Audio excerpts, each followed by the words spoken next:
ብፁዕ አባታችን ብፁዕ አቡነ ሳዊሮስ ታላቅ መሪ አስተማሪ፣ የማይደክሙ የማይሰለቹ በመሆናቸው ቅዱስ ሲኖዶስ ማለት አሁን እንዳየነው አጠቃላይ የቤተ ክርስቲያኒቱ ራስ ከሆነ ራስ ደግሞ ጤናማ ካልሆነ አካልም ጤናማ ስለማይሆን የሁላችሁም ጉዳይ ነው ማለት ነው። የሁላችሁም የአማንያን ጉዳይ ነው ወገኖቻችን። ስለዚህ ይህንን እንደ ትልቅ ስራ አድርጋችሁ በጸሎት ይሄ ጉባኤ አለቀ እስኪባል ድረስ ጠዋት ማታ በየቤተ ክርስቲያኑ እንደገና በየግላችሁም በጸሎት እንድታስቡን አደራ አደራ አደራ።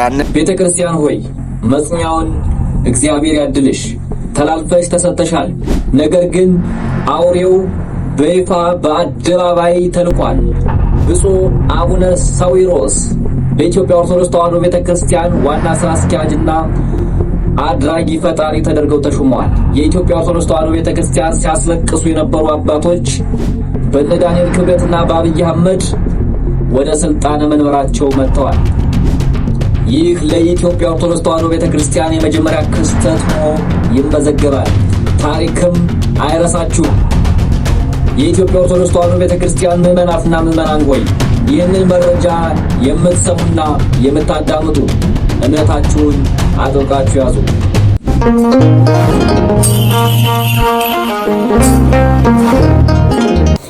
ዳንኤል ክብረት ከአብይ አህመድ ጋር በደቡባዊ አቅጣጫ የኦርቶዶክስ ተዋሕዶ ቤተክርስቲያን አስቸግራናለች፣ እሷን መቆጣጠር አቅቶናል ብለው ነበረ የሆነ ጊዜ የምታስታውሱ ከሆነ።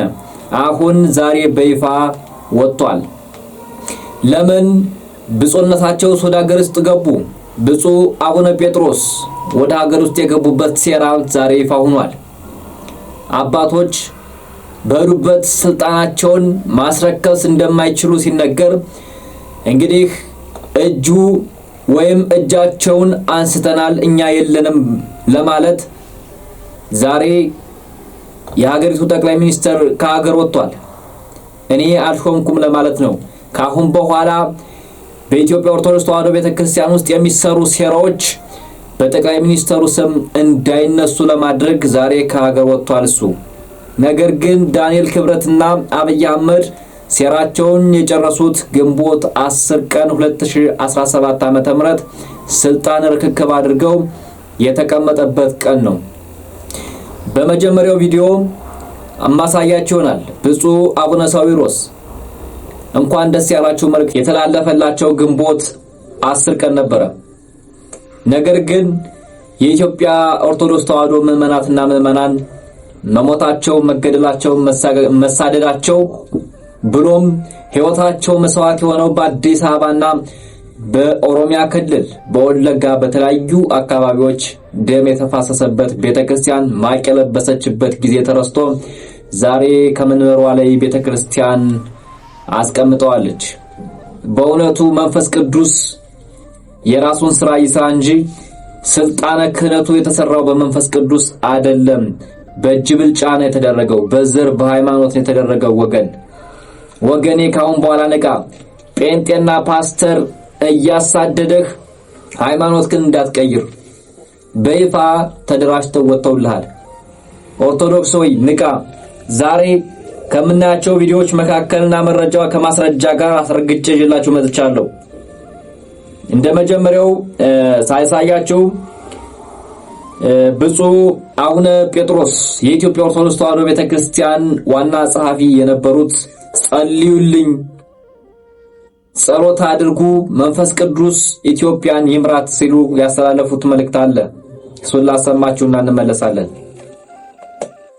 ሁላችሁም የኢትዮጵያ ኦርቶዶክስ ተዋሕዶ ቤተክርስቲያን አማኞቹ ስለ ቤተክርስቲያናችሁ እኛም ከዚህ ስለምንወስነው ውሳኔ እግዚአብሔር እንዲረዳን የአባቶቻችን አምላክ አብሮን እንዲሆን የቅዱሳኑ ሐዋርያ ጸሎትና ረድኤት እንዳይለየን ሁላችሁም ስራዬ ብላችሁ እንደ ቤታችሁ ስራ አድርጋችሁ በጸሎት እንድታስቡን ነው አደራ የምንለው። ይሄ በቃ የሁላችሁ ነገር ስለሆነ ነው። ቅዱስ ሲኖዶስ ማለት አሁን እንዳየነው አጠቃላይ የቤተ ክርስቲያኒቱ ራስ ከሆነ ራስ ደግሞ ጤናማ ካልሆነ አካልም ጤናማ ስለማይሆን የሁላችሁም ጉዳይ ነው ማለት ነው። የሁላችሁም የአማንያን ጉዳይ ነው ወገኖቻችን።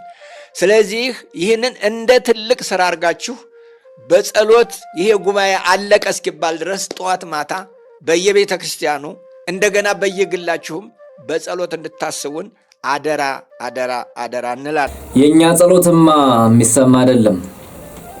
የኛ ጸሎት ቢጸለይ በብፁዓን አባቶች በካህናትና በቤተ ክርስቲያን አገልጋዮች መሪነታቸው በእነሱ ያምር ነበረ። እኛ ምዕመናንማ አንዴ ከሳቱ አንዴ ከሆው እያልን እግዚአብሔርም ሊሰማንም አልቻለም። አሁንም የኢትዮጵያ ኦርቶዶክስ ተዋሕዶ ቤተክርስቲያን ምዕመናትና ምዕመናን እንባቸውና አዘናቸው ተባብሶ መቀጠሉን ጀምሯል። አባቶች በኢትዮጵያ ኦርቶዶክስ ተዋሕዶ ቤተክርስቲያን የሚገኙ ብፁዓን አባቶች ጸልዩልን፣ ቤተክርስቲያን እየተሰደደች ነው፣ ይህንን ጸሎት እስከምንጨርስ ድረስ እርዱን የሚል መልእክት አስተላልፈዋል።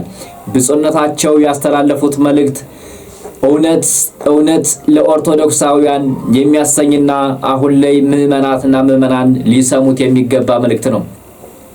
ብፁዕነታቸው በይፋ ተናግረዋል። ብፁዕ አቡነ አብርሃም የኢትዮጵያ ኦርቶዶክስ ተዋሕዶ ቤተክርስቲያን የባህር ዳርና የሰሜን ጎጃም ሀገረ ስብከት ሊቀ ጳጳስ ሲመሩት የነበሩት ቅዱስ ሲኖዶስ በእጅጉ እናመሰግናለን። ቤተክርስቲያንን አሳልፈው አልሰጡም። በእውነቱ እናመሰግናለን። ቤተክርስቲያን በእርሶ ትኮራለች። አሁን ደግሞ አቡነ ሳዊሮስ በእናቡነ በርገር ቤተክርስቲያን መመራቷን ተጀምራለች። ይቺ ቤተክርስቲያን ፈተናዋ በስቷል። ጸሎት ያስፈልጋል። እነዚህን አባቶች አሁንም ምዕመናን በነገራችን ላይ ተስፋ መቁረጥ አያስፈልግም። ብዙ አባቶች፣ ብዙ ምዕመናን፣ ብዙ መናፍቃን ይነሳሉ። በዚህ ጊዜ ጥንካሬ ያስፈልጋል። ነገር ግን ኦርቶዶክሳውያን ጸሎት ከእግዚአብሔር ደጅ ይደርሳል። እግዚአብሔር የሚሰማው የንጹሃንን አንደበት ነው እንጂ ስልጣንን አይደለም። በስልጣን እግዚአብሔር አይመካም። እግዚአብሔር የሚሰማው ንጹሃንን ስነ ልቦናና ንጹህ የሆነ ጸሎት ነው። ስለዚህ ምዕመናን እነዚህን አባቶች በእውነቱ የብዙዎችን ደም ያፈሰሱ፣ የብዙዎችን ሕይወት የቀጩ፣ የብዙዎችን ስነ ልቦና የጎዱ፣ የብዙዎችን ትዳር ያፋቱ የበተኑ እነዚህን አባቶች ቅዱስ ሲኖዶስ ላይ ቁጭ ብለው መስራት እስከሌለባቸው ድረስ ጸሎት እናድርግ።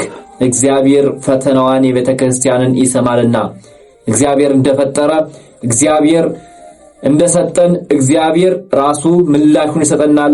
አሁንም እንበርታ። ነገር ግን ብፁዕነታቸው ወደ መንበረ ፕትርክና ወደ ጸሐፊነታቸው ወደ ሹመታቸው የመጡት ግንቦት 10 ቀን ነው ብያቸዋለሁ። የቤተክርስቲያን ምረቃ ባደረጉበት ሰዓት እንግዲህ ብፁዕነታቸው ብዙ ሰርተዋል። ቤተክርስቲያን ላይ ተሟግተዋል። ቤተክርስቲያን ላይ ተፋልመዋል። ታላቅ አባት ናቸው። እንግዲህ ለቀጣይ ዘመናቸው ደግሞ መልካም የሥራ ጊዜ እንዲሆንልዎት ከወዲሁ እንመኛለን ብሎ አሞካሻቸው። በእውነቱ ይህ የተደረገው በኢትዮጵያ ኦርቶዶክስ ተዋሕዶ ቤተክርስቲያን ጳጳስ ተብለው የተሾሙ ናቸው። እስኪ የእሳቸውን ላሰማቸውና የምንመለስበት ይሆናል። ብፁዕ አባታችን ብፁዕ አቡነ ሳዊሮስ ታላቅ መሪ፣ አስተማሪ፣ የማይደክሙ የማይሰለቹ በመሆናቸው በየሄዱበት ሁሉ አዲስ ነገር ያሳያሉና ብፁዕ አባታችን በእውነት የሥራ ዘመኖትን እግዚአብሔር አምላክ ይባርክልዎት። እድሜ ጤና ሰጥቶ ራሱ ጉልበት ሆኖ ደግሞ የበለጠ ሥራ እንዲሰሩ እግዚአብሔር ይፍቀድልዎት ላለው እግዚአብሔር ለሁላችሁም ይፍቀድላችሁ። ለዓይናችን ድንቅ ነገር ናት ሲል በእውነት ሁልጊዜም እግዚአብሔር አዲስ ተስፋ አዲስ ራእይ እያሳየን ሁልጊዜም ምስጋና እንዲሰፋ ወንጌል እንዲሰበክ ምዕመናን ሕይወት እንዲያገኙ ነው። የሁሉ ድካም የሁሉ ሥራ የሚሰራው አማኞች ክርስቲያኖች ተስፋ መንግሥተ ሰማያትን እንዲሰንቁ ተስፋ የሆነችውን የእግዚአብሔር መንግሥት እንዲወርሱ ነውና የምንረገጠው ምድር ሁሉ የምንደርስበት ምድር ሁሉ የተስፋ ምድር እንዲሆን የሚታነጸው ሕንፃ ብፁዕነታቸው እንደገለጹት መልካም ሥራ የሚሰራበት ነገረ እግዚአብሔር የሚገለጥበት ምእመናን ተስፋ መንግሥትን የሚሰንቁበት ቤተ ክርስቲያን ጎልታ የምታይበት እንዲሆንልን የሁላችንን ምኞት ነውና አሁንም ይሄ የተሰራውን ሕንፃ በዚህ ተሰባስበን በዛሬው የመረቅነው ለምእመናን ተስፋ ሰጭ የሚሆን